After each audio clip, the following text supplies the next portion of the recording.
Kopi Al-Asran, kopi kesehatan untuk mengatasi permasalahan suami istri ketika melakukan ibadah. Bismillahirrahmanirrahim. Assalamualaikum warahmatullahi wabarakatuh. Para jamaah Al-Asran rahimakumullah. Berjumpa kembali tentunya bersama Teteh Him di sini. Mudah-mudahan setiap harinya ilmu-ilmu yang bermanfaat yang akan kita dapatkan dan tentu kita bisa mengamalkannya. Amin ya Allah ya rabbal alamin. Kali ini saya membawa kitab Tafsir Yasin yang ingin dibahas mungkin satu ayat di dalam Tafsir Yasin ini. A'udzu billahi minasy syaithanir rajim. Bismillahirrahmanirrahim. وَجَعَلْنَا مِنْ بَيْنِ أَيْدِيهِمْ سَدًّا وَمِنْ خَلْفِهِمْ سَدًّا فَأَغْشَيْنَاهُمْ فَهُمْ لَا يُبْصِرُونَ. وَجَعَلْنَا, dan kami menjadikan kami di sini ini maksudnya Allah ya. مِنْ بَيْنِ أَيْدِيهِمْ, di antara depan orang kaum kafir Quraisy, saddan, akan tutup-tutup. Wa min khalfihim, dan juga dari belakang kaum Quraisy, saddan, tutup-tutup. Fa'aghsyaynahum, maka menggelapkan Allah Subhanahu wa taala terhadap orang kaum kafir Quraisy tersebut. Fahum, maka orang kafir Quraisy tersebut itu la yubsiruna, tidak dapat melihat semuanya orang kafir Quraisy. Nah, mungkin di dalam ini tafsir Yasin, insyaallah yang ingin saya bahas satu ayat saja, yaitu lafaz wa ja'alna min baini aydihim sadda wa min khalfihim saddan faghshaynahum fahum la yubsirun. Ya, mungkin yang ingin saya bahas kali ini insyaallah dalam lafaz wa ja'alna min baini aydihim sadda wa min khalfihim saddan faghshaynahum fahum la yubsirun. Di dalam ini tafsir Yasin, nuzilat hadhil ayah, diturunkan ini ayat fi riwayatin, ada di dalam satu riwayat. Jadi di dalam ini satu ayat ini ya, sebetulnya yang kalau saya sudah mutalaah sebelumnya itu isinya itu ada tiga riwayat, fi haqqi Abi Jahlin. Riwayat yang pertama mengatakan turunnya ayat ini dikarenakan ada hak seorang Abu Jahal, mungkin kita sudah tahu siapa Abu Jahal ya, wasahibihi, dan juga teman-temannya Abu Jahal, min Bani Mahzumin. Abu Jahal ini adalah dari kaum Bani Mahzum. Wadzalika, dan ditutur inna Aba Jahlin, bahwa sesungguhnya ini Abu Jahal itu khalafa. Nah, Abu Jahal ini bersumpah, la in ra'aitu Muhammadan. Ini di dalam ini riwayat mengatakan bahwa Abu Jahal itu telah bersumpah, kalau aku bertemu dengan Nabi Muhammad sallallahu alaihi wasallam yusalli, Nabi Muhammad sedang salat, la ardukhunna ra'sahu bil hajri. Ini kelengernya ini Abu Jahal ya, padahal ini pamannya. Baginda Nabi Muhammad Shallallahu Alaihi Wasallam mengatakan, kalau nanti aku melihat Muhammad sedang sholat, akan aku kepalanya itu diremukkan lah ataupun dipukul lah gitu ya, biar dibejat lah misalkan kepalanya ya, apalah istilahnya ya, akan aku pukul kepalanya Nabi Muhammad menggunakan batu. Nah, maka fa'atahu, datanglah itu Abu Jahal, wahwa, dan Nabi Muhammad yusalli, sedang salat. Pada satu waktu melihatlah betul Abu Jahal kepada Nabi Muhammad, dan Nabi Muhammad sedang melaksanakan salat. Falamma rafa'a, maka ketika Abu Jahal mengangkat al-hajara, batu, udah batu nih di tangannya Abu Jahal, udah diangkat ini batu, mau dipukulkan kepada Nabi Muhammad sallallahu alaihi wasallam. Maka apa yang terjadi kepada Abu Jahal? Shallat yadahu ila unukihi. Maka tiba-tiba ujung-ujung kram aja gitu tangannya, kram tangannya sampai ke ininya sampai ke lehernya, gak bisa gerak, kayak yang kram gitu. Gak bisa gerak aja ini tangannya secara otomatis sampai ke leher itu gak bisa digerakkan. Masya Allah, maha kuasanya Allah ya, yang melindungi akan Nabi Muhammad sallallahu alaihi wasallam. Walasaqal hajaru biyadihi, dan rapatlah itu batu dengan tangannya Abu Jahal. Itu batu itu nggak bisa terbang, maksudnya ya diem aja itu batu di tangannya gitu ya, nggak bisa jatuh, nggak bisa dijatuhkan kepada kepalanya Nabi Muhammad sallallahu alaihi wasallam. Falamma ada ila ashabihi wa akhbarahum bima ra'a saqatal hajar. Kemudian karena tidak berhasil ya Abu Jahal ingin melukai baginda Nabi Muhammad sallallahu alaihi wasallam, kemudian pulanglah itu Abu Jahal menemui teman-temannya Abu Jahal. Kemudian Abu Jahal menceritakan kembali apa yang sudah ia alami barusan. Barusan aku tuh mau mencelakai Nabi Muhammad. Aku ingin membunuh Nabi Muhammad. Hampir-hampir aku berhasil. Tapi tahu-tahu tangan aku tuh gak bisa gerak sama sekali. Menceritakan hal itu kembali kepada teman-temannya. Maka ada yang berkata, siapa rojulun, satu orang laki-laki min Bani Mahzumin, masih di kaum Bani Mahzum. Maka temannya Abu Jahal itu berkata kepada Abu Jahal, kalau kamu tidak berhasil, ya, ana aqtuluhu bihadzal hajar. Kalau kamu gak berhasil Abu Jahal membunuh Muhammad, aku saja deh yang akan membunuh Muhammad. Aku akan membunuh Muhammad dengan menggunakan batu yang tidak bisa kau lemparkan tersebut. Dengan sombongnya laki-laki tersebut, temannya Abu Jahal ingin melukai baginda Nabi Muhammad sallallahu alaihi wasallam. Fa'atahu wa huwa yusalli, maka datanglah itu laki-laki kepada Nabi Muhammad, dan laki-laki tersebut melihat kembali bahwa Nabi Muhammad pada saat itu juga sama sedang melaksanakan sholat. Fa'arada ayyarmiyahu bil hajar.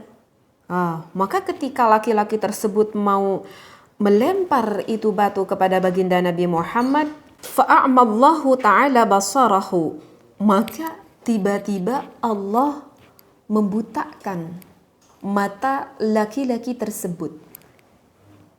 Tiba-tiba nggak bisa melihat laki-laki tersebut kepada Nabi Muhammad. Faja'ala yasma'u sautahu alaihi salam. Tapi laki-laki tersebut masih bisa mendengar akan suaranya baginda Nabi Muhammad sallallahu alaihi wasallam, tapi matanya nggak bisa lihat. Wala yarahu, tidak bisa melihat laki-laki tersebut. Faraja'a ila ashabihi falam yarahum hatta naduhu faqalu ma sana'ta. Qala ma ra'aituhu walakin sami'tu sautuhu.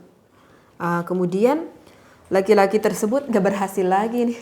Sama seperti Abu Jahal, tidak berhasil ingin melukai baginda Nabi Muhammad, karena dengan seketika Allah membutakan mata laki-laki tersebut. Kemudian laki-laki tersebut kembalilah menemui teman-temannya, ya, teman-temannya itu dari kaum kafir Quraisy, dan mengatakan kembali laki-laki tersebut, aduh Abu Jahal, aku juga sama nih, aku juga gak berhasil ingin membunuh Muhammad. Tiba-tiba mataku gak bisa melihat sama sekali, tapi pendengaranku masih terdengar, tapi mataku tak bisa melihat. Wahala baini wa bainahu syai'un kaihatil ijli yanfakhu bizainihi walauda nautu minhu la akalni.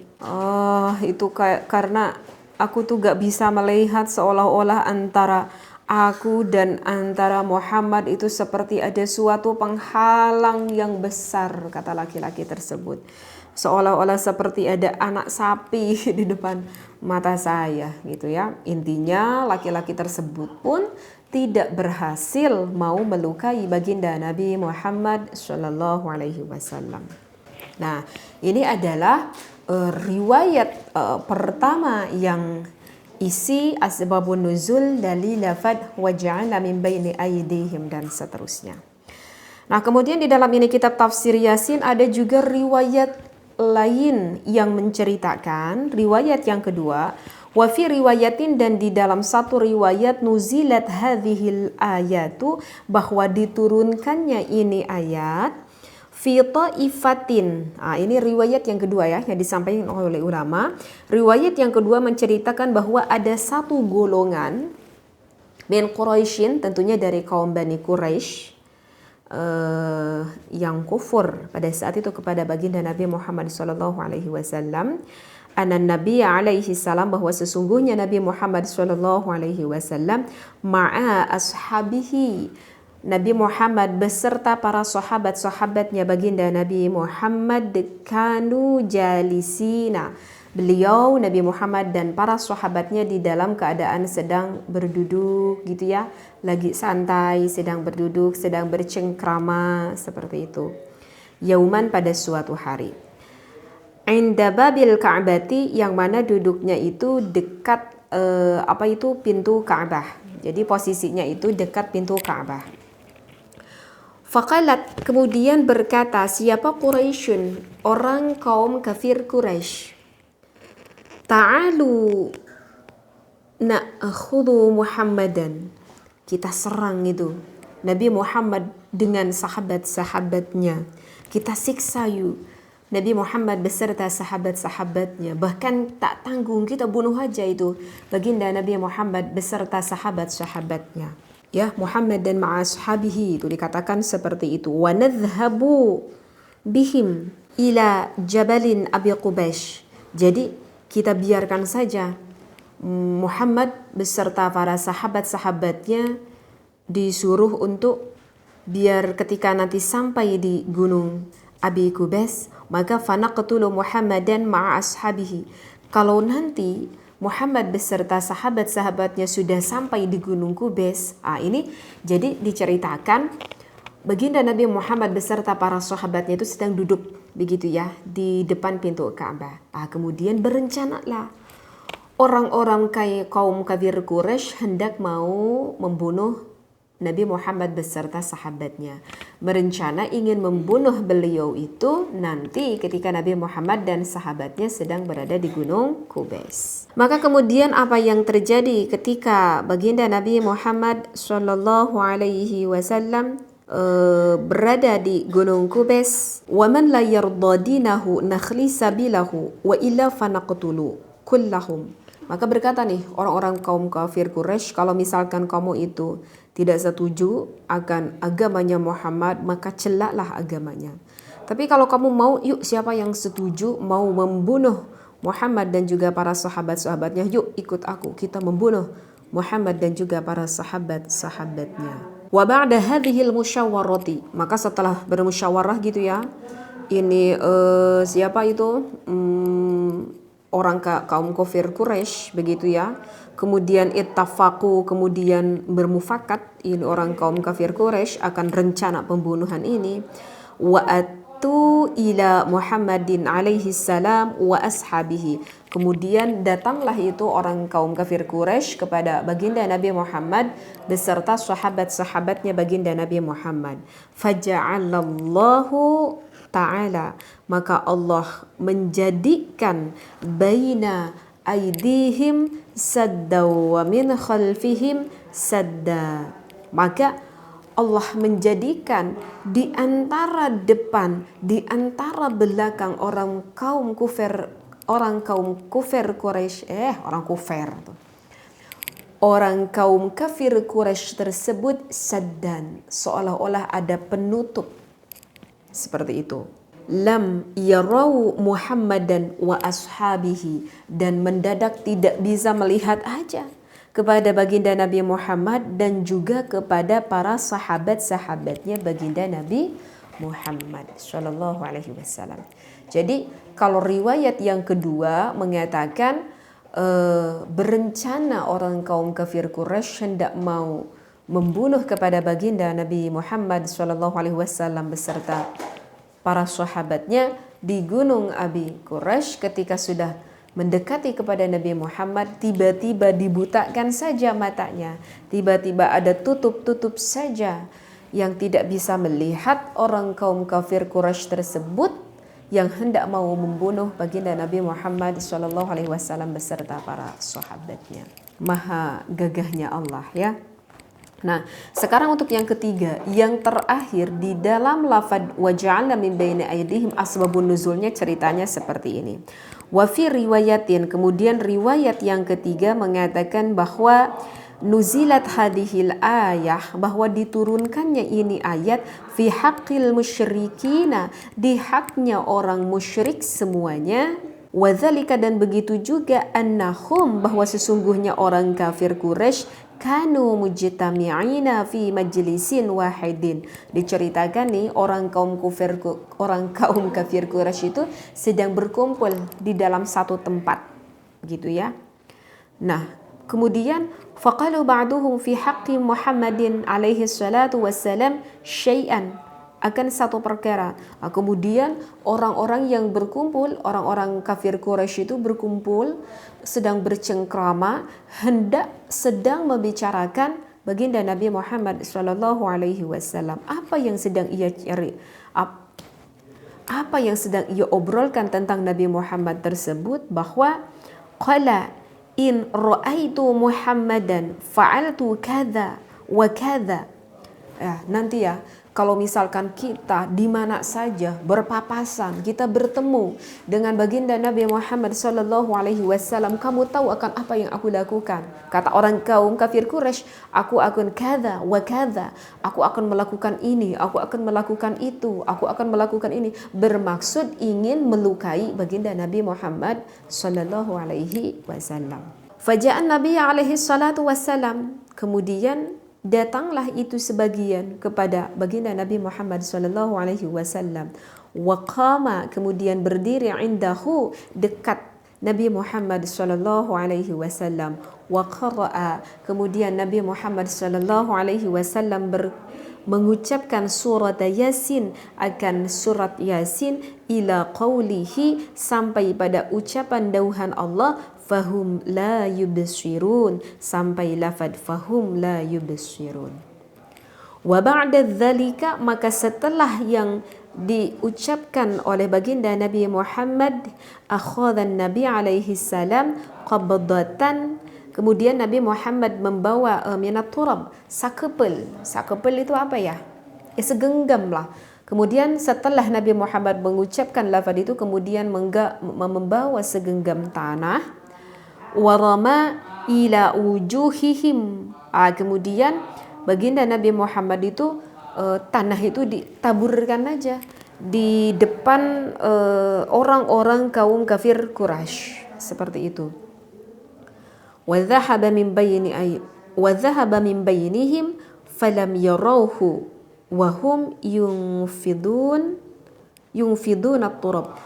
Ditaburkan nih oleh baginda Nabi Muhammad, ditaburkan, kemudian apa yang dilakukan oleh kaum kafir Quraisy, kemudian menyibak, mengusap atau mengibas, itu apa ya?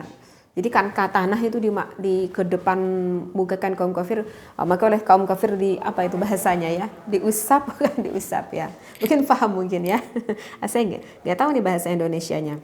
An wujuhihim, dari muka-mukanya itu kaum kafir Quraisy. Walahahim, dan juga sampai kepada janggut-janggutnya itu kaum kafir Quraisy. Wa yaquluna, kemudian berkata nih orang kaum kafir Quraisy, wallahi, demi Allah, ma ra'ainahu, aku kok gak mendadak tidak bisa melihat, wa ma sami'na sautahu alaihi salatu wassalam, meskipun aku bisa mendengar akan suaranya baginda Nabi Muhammad sallallahu alaihi wasallam. Nah, jadi ini untuk riwayat yang terakhir akan asbabun nuzulnya lafad waja'alna min baini aidihim sampai la yubsirun. Di dalam riwayat ini mengatakan bahwa orang kaum kafir Quraisy itu berkumpul bermaksud dimanapun ingin melukai baginda Nabi Muhammad. Siapa saja yang bertemu dengan baginda Nabi Muhammad, kita lukai saja baginda Nabi Muhammad. Maka ketika suatu waktu bertemulah, berpapasan dengan baginda Nabi Muhammad, kemudian langsung baginda Nabi Muhammad mengambil segenggam tanah. Kemudian baginda Nabi Muhammad membaca surat Yasin sampai kepada lafaz waja'alna min baini aydihim saddan wa min khalfihim saddan fa'aghshaynahum fahum la yubsirun. Kemudian tanah tersebut diawurkan menurang, gitu ya. Mendadak mata-mata orang kaum kafir Quraisy tidak bisa melihat baginda Nabi Muhammad sallallahu alaihi wasallam. Nah, jadi ini jampe nih. jambai. Jambai ini lafad waja'alna min baini sampai la yubsirun ini dari Yasin. Ini adalah jambai kalau misalkan kita ingin menghilang dari kejaran musuh, seperti itu ya. Jadi ini adalah asbabun nuzulnya lafad waja'alna sampai la yubsirun. Ternyata asbabun nuzulnya isinya itu terdapat 3 riwayat. Mudah-mudahan semakin menguatkan dan semakin menguatkan keimanan kita kepada Allah Subhanahu wa taala dan semakin meningkatkan rasa cinta kita kepada baginda Nabi Muhammad sallallahu alaihi wasallam. Jadi ketika kita membaca lafaz waj'alna min baini aydihim saddan wa min khalfihim saddan fa'aghshaynahum fahum la yubsirun. Langsung kita apal ya asbabun nuzulnya. Oh, ternyata isinya adalah seperti itu. Ada perjuangan baginda Nabi Muhammad Shallallahu Alaihi Wasallam yang begitu masya Allah sampai menaruhkan nyawanya agar ilmu-ilmu yang disampaikan sampai pada kita kelak. Mudah-mudahan bermanfaat. Wallahu a'lam. Wassalamualaikum warahmatullahi wabarakatuh.